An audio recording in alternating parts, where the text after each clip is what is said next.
His feet were moving with an automatic monotony along the sound-deadening material of the flooring. He looked at them, seeing them in motion, and listened for the little taps they made. Then his eyes moved up along the rough tweed of his trousers to the shorter motion of his thighs. There was something good about the movement, almost a purpose. He tried making his arms move, and found that they accepted the rhythm, the right arm moving forward with the left leg, giving a feeling of balance.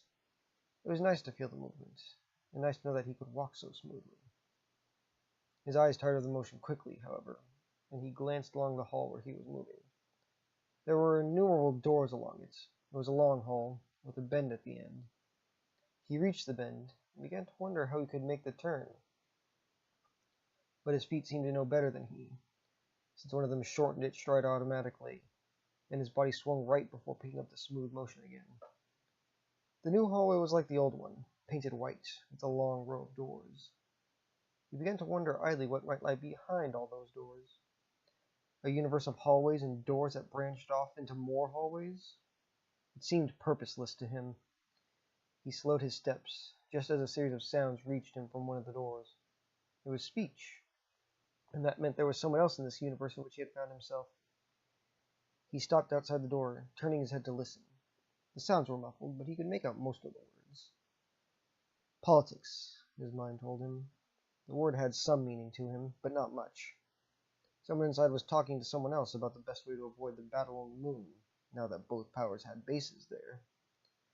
There was a queer tone of fear to the comment on the new iron chain reaction bombs and what they could do from the moon. It meant nothing to him, except that he was not alone, and that it stirred up knowledge in his head of a world like a ball in space with a moon that circled it. He tried to catch more conversation, but it had stopped, and the other doors seemed silent. Then he found a door behind which a speaker was cursing at the idea of introducing robots into a world already a mess, calling another by name. That hit the listener, sending shocks of awareness through his consciousness. He had no name. Who was he? Where was he? And what had come before he had found himself here? He found no answers, savagely though he groped through his reluctant mind. A single word emerged. Amnesia, loss of memory. Did that mean he had once had memories? Then he tried to reason out whether an amnesiac would have a feeling of personality, but could not guess. He could not even be sure he had none. He stared at the knob of the door, wondering if the men inside would know the answers. His hand moved to the knob slowly. Then, before he could act, there was the sudden, violent sound of running footsteps down the hall. He swung about to see two men come plunging around the corner toward him. It hadn't occurred to him that legs could move so quickly. One man was thicker than he was, dressed in a dirty smock of some kind, and the other was neat and trim, in figure and dress. In a khaki outfit he wore like a badge. The one in khaki opened his mouth. "There he is! Stop him! You! Expito! Halt! George!" Expito. George Expito. So he did have a name, unless the first name belonged to the other man. No matter. It was a name. George accepted it, and gratitude ran through him sharply. Then he realized the senselessness of the order. How could he halt when he was already standing still? Besides, there were those rapid motions. The two men let out a yell as George charged into motion, finding that his legs could easily hold the speed. He stared doubtfully at another corner, but somehow his responses were equal to it. He started to slow to a halt, just as something whined by his head and spattered against a white wall. His mind catalogued it as a bullet from a silent Zepp gun, and bullets were used in animosity. The two men were his enemies. He considered it, and found he had no desire to kill them. Besides, he had no gun. He doubled his speed, shot down another hall, ran into stairs, and took them at a single leap. There was a mistake. They led to a narrower hallway, obviously recently blocked off, with a single door, and the man with the Zepp gun was charging after him as he hesitated. He hit the door with his shoulder and was inside, in a strange room of machinery and tables and benches. Most of it was strange to his eyes, though he could recognize a small, portable boron reactor and generator unit. It was obviously one of the new 100-kilowatt jobs. The place was a blind alley.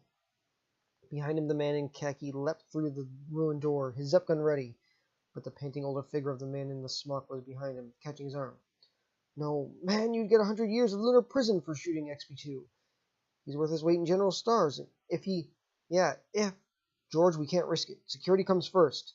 And if he isn't, we can't have another paranoiac running around. Remember the other? The man in khaki replied.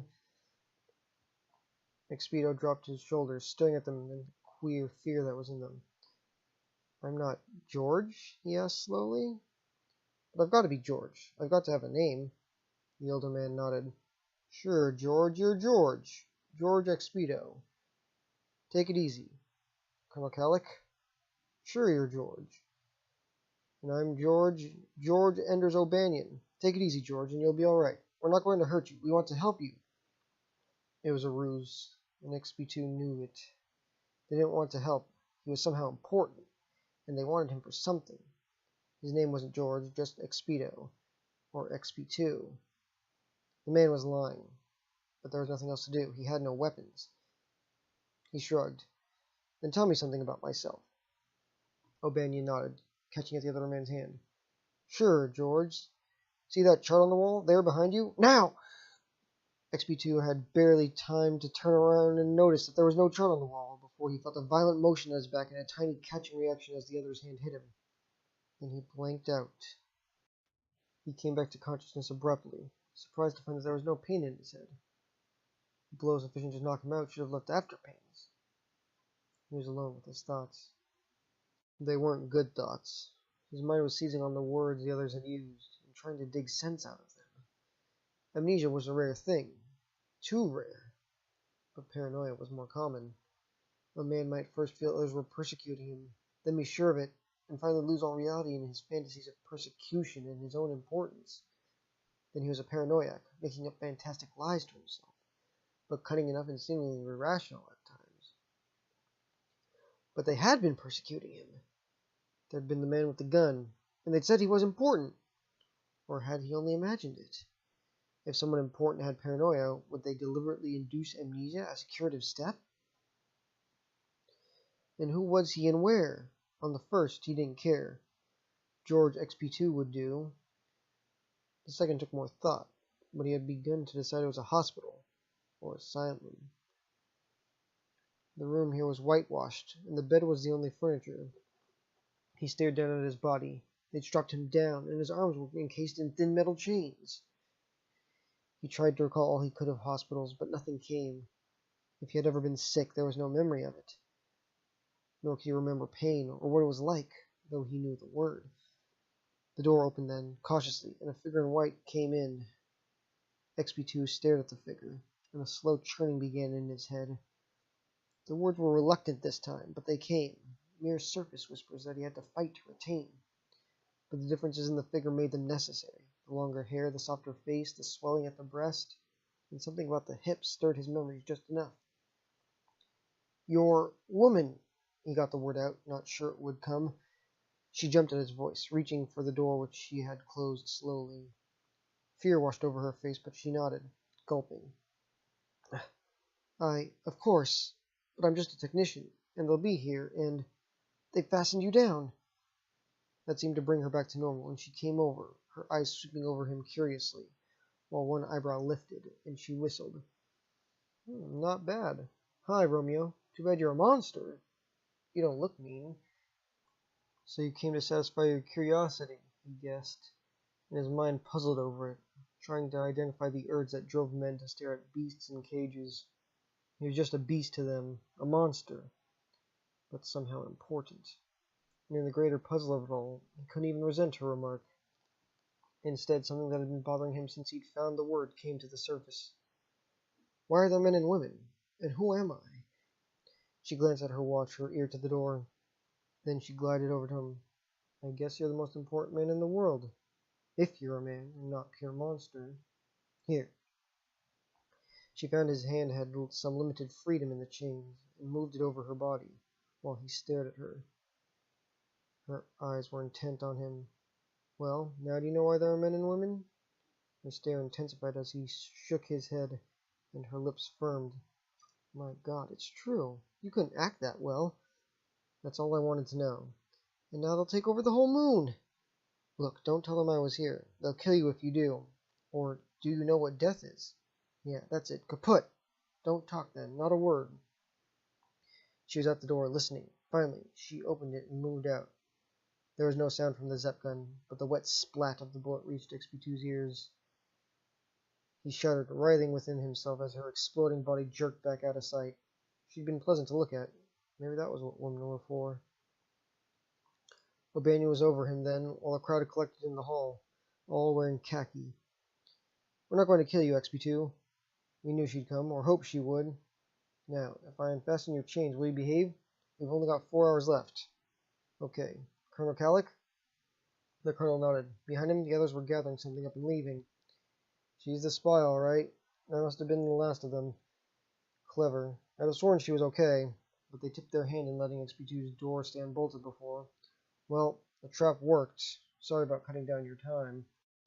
O'Banion nodded, and now it was a group of men in white uniforms who came in, while the khaki-clad men left. They were wheeling in assorted machines, something that might have been an encephalograph, a unitary cerebrotrope, along with other instruments. XP2 watched them, his mind freezing at the implications. But he wasn't insane. His thoughts were lucid. He opened his mouth to protest, just as O'Banion swung around. Any feeling we're persecuting you, XP2? Maybe you'd like to get in a few licks, to break my skull and run away where you'd be understood? You might get away with it. You're stronger than I am. Your reaction time is better, too. See, I'm giving you the idea, and you've only got 4 hours in which to do it. XP2 shook his head. That way lay madness. Let his mind feel he was persecuted, and he'd surely be the paranoiac he'd heard mentioned. There had to be another answer. This was a hospital, and men were healed in hospitals, even of madness. It could only be a test. No, he denied slowly, and was surprised to find it was true. No, I don't want to kill you, Doctor. If I've been insane, it's gone. But I can't remember. I can't remember! He pulled his voice down from its yell, shook his head again, and tried to restrain himself. I'll cooperate. Only tell me who I am. What have I done that makes people call me a monster? My God, give me an anchor to hold me steady, and then do what you want. You're better off not knowing, since you seem to be able to guess when I'm lying. O'Banion motioned the other men up, and they waited while XP2 took the chair they pointed out. Then they began clamping devices on his head. You're what the girl said, the spy. You're the most important man in the world right now, if you can stay sane. You're the one man who carries the secret of how we can live on the moon, protect Earth from aggressive powers, even get to the stars someday. But I can't remember anything. It doesn't matter. The secret's in you and we know how to use it. Alright, I'm going to give you some tests, and I want you to tell me exactly what comes into your mind. The instruments will check on it, so lying won't do any good. Ready? It went on and on while new shifts came in. The clock on the wall indicated only an hour, but it might have been a century when O'Banion sighed and turned his work over to another. XP2's thoughts were reeling. He grabbed the breather gratefully, let his head thump back. There must be a way. What day is this? He asked. At their silence he frowned. Cooperate means both working together. I've been doing my part, or is it too much to answer a simple question? The new man nodded slowly. You're right. You deserve some answers, if I can give them without breaking security. It's June 8th, 1961, 11 p.m. He checked with figures that had appeared in the back of his mind, ruining the one theory he'd had. The president is William Olson? He asked. The doctor nodded, killing the last chance at a theory. For a time he thought that perhaps the aggressive countries had won, and that this was their dictatorship. If he'd been injured in a war... But it was nonsense, since no change had occurred in his time sensor in the administration. How'd I get here? The doctor opened his mouth, then closed it firmly. Forget that, XP2. You're here. Get this nonsense of a past off your mind. You never had one, understand? And no more questions. We'll never finish in less than 3 hours as it is. XP2 stood up slowly, shaking himself. You're quite right. You won't finish. I'm sick of this. Whatever I did, you've executed your justice in killing the me that was only a set of memories. And whatever I am, I'll find myself. To hell with the lot of you! He expected Zep guns to appear, and he was right. The wall suddenly opened in panels, and 6 armed men were facing him, wearing the oppressive khaki. But something in him seemed to take over. He had the doctor in one arm and a Zep gun from the hand of a major before anyone else could move. He faced them, waiting for the bullets that would come, but they drew back, awaiting orders. XP2's foot found the door, kicked at it. The lock snapped. O'Banion's voice cut through it all. Don't! No shooting! XP2, I'm the one you want. Let Smith go and I'll accompany you, until you're ready to let me go. Fair enough? Smith was protesting, but O'Banion cut him short. My fault, since I'm responsible. And the government be damned. I'm not going to have a bunch of good men killed. His reaction's too fast. We can learn things this way, maybe better. All right, Expito. Or do you want to kill them? Expito dropped the gun a trifle and nodded, while the emotions in his head threatened to make him blank out. He knew now that he could never even kill one of them. But they apparently weren't so sure. Take me outside and you can go back, he told O'Banion. The doctor wiped sweat from his forehead, managed a pasty smile, and nodded. Surprisingly, he stepped through a different door and down a short hall, where men with rifles stood irresolutely. Then they were outside. O'Banion turned to go back and then hesitated. Surprisingly, he dropped an arm onto XP2's shoulder. Come on back inside. We can understand you. Or, all right, I guess you're going. Thanks for taking my offer. The door closed and XP2 was alone. Above him, most of the building was dark, but he saw a few lighted windows, and some with men and women working over benches and with equipment. There was no sign of beds. All right, so it was some government laboratory. The most important monster in the world, the useful paranoiac they'd saved by amnesia. The monster they intended to persecute back to paranoia in hopes he'd recover his memory and the secret they wanted. Let them have the secret, but let him have peace and quiet, where his brain could recover by itself. Then he'd gladly give it to them. Or would he? Would he really be a monster again? Or might he learn the strange reason for their being men and women, the puzzle which seemed so simple that the woman had felt mere contact would solve it? Funny that there were so many sciences, but no science of life. Or was there? Maybe he'd been such a scientist. Psychology, zoology, biology, whatever they'd call it from the Greek. Maybe the secret lay there, and it had completely burned out that part of his mind. Then he heard the sound of a motor, and knew that they weren't going to let him go. He wasn't to have a moment of freedom if they could prevent it. He swung about sharply, studying the horizon. There were lights on the town. There would be people, and he could hide among them. He whipped his legs into action, driving on at a full run. The light of the moon was barely enough for him to see the ground clearly, but he managed a good deal more speed than the hallways had permitted. He heard the car behind on the road he found, and doubled his speed, while the sound of the motor slowly weakened as the distance increased. He breathed easier when he hit the outskirts of the town, and slowed to a casual walk, imitating the steps of a few people he saw about. This was better. In the myriad of streets and among countless others he would be lost. The only trouble was that he was on a main street, and the lights would give him away to anyone who knew him. He picked up a paper from a waste receptacle and moved off to the left, seeking a less brilliantly lighted street. Now and again he glanced at the print, looking for some trace. But aside from the news that his mind recognized as normal for the times, there was nothing on any mysterious, all-important person, nor on anyone who was either a monster or a savior. Ahead of him, a lone girl was tapping along the sidewalk. He quickened his step, and she looked back, making the identity complete as her tiny bolero drifted back in the breeze to expose all but the tip of her breasts. She hesitated as he caught up with her, looking up uncertainly. Yes? She couldn't know the answers. Obviously, she had never seen him. How could she tell him what he wanted to know? Sorry, I thought you were someone else. No, wait. You can tell me something. Where can I find a place to stay? Oh, well, the Alhambra, I guess. She smiled a little. Back there. See where the sign is? She brushed against his arm as she turned, and a faint gasp sounded. Her hand suddenly contracted on his bare skin, then jerked back sharply. She began stepping slowly away. No! There was a small wail as he caught her shoulder. Then she slumped against him, wilting as he pulled her toward his face. He released her, to see her fall down in a sagging heap. For a moment the sickness in him rose in great waves, undulating and horrible as he dropped beside her. But when he felt the pulse in her hand still beating, it left. He hadn't killed her, only frightened her into unconsciousness. He stood there tasting that. Only frightened her that much.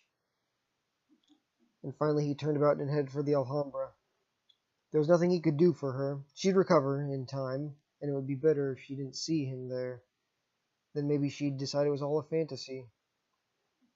Bitterly he watched a streak mount the horizon, remembering that the men had been discussing the two bases on the moon in the room where he'd first heard voices. They could face war and only fear it vaguely, but he could drive someone senseless by touching them.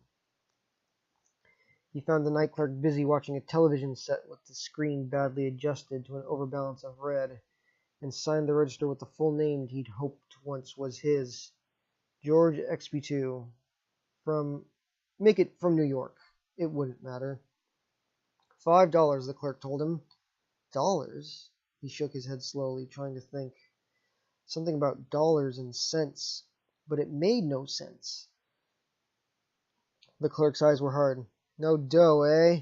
Okay, try to fool someone else. No baggage, no dough, no room. Scram! XP2 stood irresolutely, trying to make sense out of it all. Something. The clerk had swung back to watching the set, and he reached out for the scrawny shoulder, drawing the man around. But look! Then it was no use. The shoulder had crumpled in his hand like a rotten stick, and the man had lapsed into a faint with a single shriek. XP2 stood outside, swinging while the sickness washed away slowly. He told himself the doctors would fix the man up. That was what they were for. They'd fix him, and no real harm had been done. He hadn't meant to hurt the man. He'd only meant to ask him what dollars were and how to get them. Then he moved on into a little park and dropped into a seat.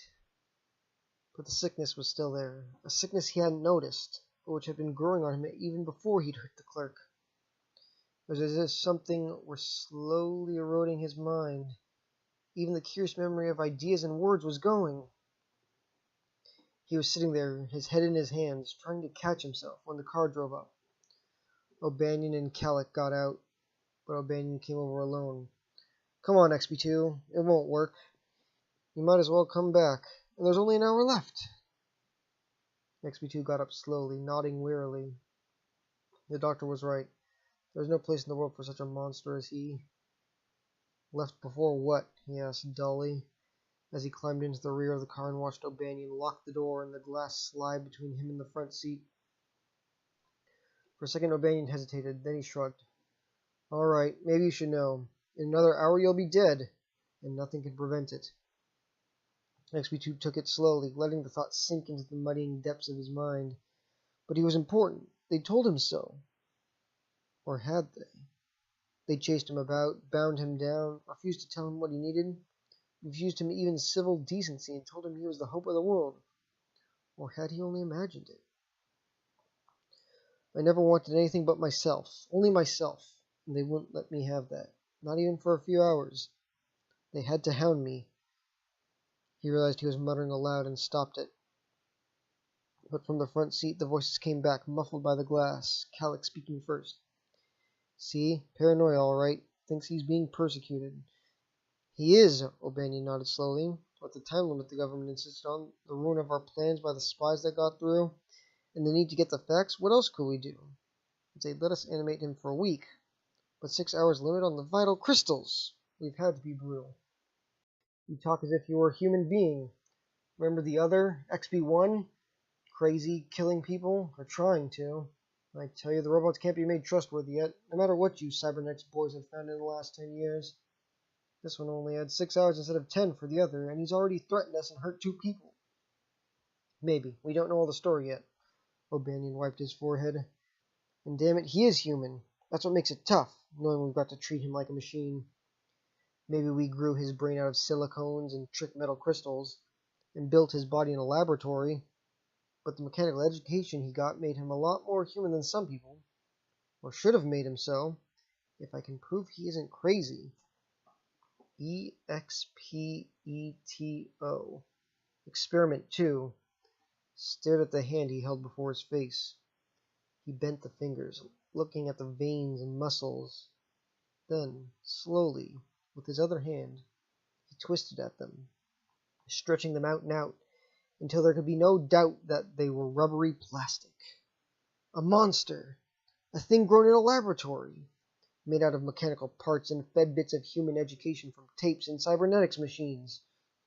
A thing that would walk on the moon without air and take over enemy bases, do men's work, but who could never be taken as a man by human beings, who grew from something or other but were never built. A thing to be animated for a few hours and deliberately set to die at the end of that time as a precaution, because it had no real life. And it wasn't murder to kill a built thing. A thing that somehow couldn't kill men, it seemed, judging by the sickness he'd felt when he'd hurt or threatened them. but a thing of which they couldn't be sure, until they tested him and found he was complete insane. He rocked back and forth on the seat, moaning a little. He didn't want to die, but already the eroded places in his brain were growing larger. It didn't matter. He had never been anyone. He never could be anyone, but he didn't want to die. Half an hour left, the cyberneticist O'Banion said slowly. And less than that, unless we make sure he doesn't exert himself. He's about over. Then the car was coming into the garage, and O'Banion got out with Calic. XB2 went with them quietly, knowing that O'Banion was right. Already he was finding it hard to use his legs or control what passed for muscles. They went back to the room with the instruments and the waiting technicians. For a moment he looked at the humans there. O'Banion's eyes were veiled, but the others were open to his gaze. And there was no pity there. Men don't pity a car that is too old and must go to the scrap heap. He was only a machine, no matter how valuable.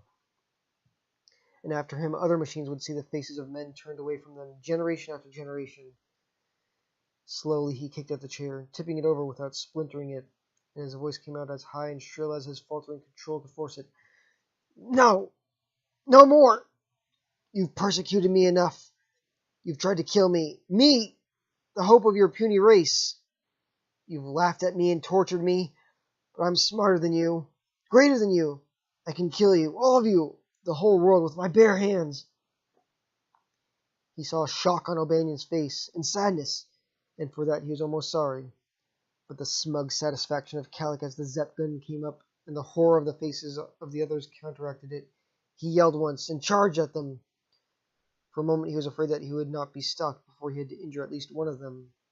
But then the Zep gun in Calic's hand spoke silently, and the bullet smashed against the mockery of XP2's body.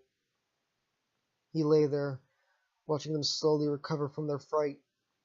It didn't matter when one of them came over and began kicking him senselessly. It didn't even matter when O'Banion put a stop to it. His senses were fading now, and he knew that the excitement had shortened his brief time, and that the crystals were about to break apart and put an end to his short existence. But in a curious way, while he still hated and feared death, he was resigned to it. They'd be better off. Maybe the first experimental robot had known that. XB2 let the thought linger, finding it good. He couldn't believe the other had grown insane. It, too, must have found the bitter truth, and tried to do the only possible thing, even when that involved genuine injury to a few of the humans. Now they'd have 2 such failures. It would be perhaps years before they'd risk another when their checks failed to show the reason for the non-existent flaws. They'd have to solve their own problems of war or peace without mechanical monsters to make them almost gods in power, while teaching them the disregard of devils for a life other than their own. And there'd be no more of his kind to be used and despised and persecuted. Persecuted? The word stirred up thoughts, something about paranoia and insanity. But it faded. Everything faded, and he sank through vague content into growing blackness. His thoughts were almost happy as death claimed him.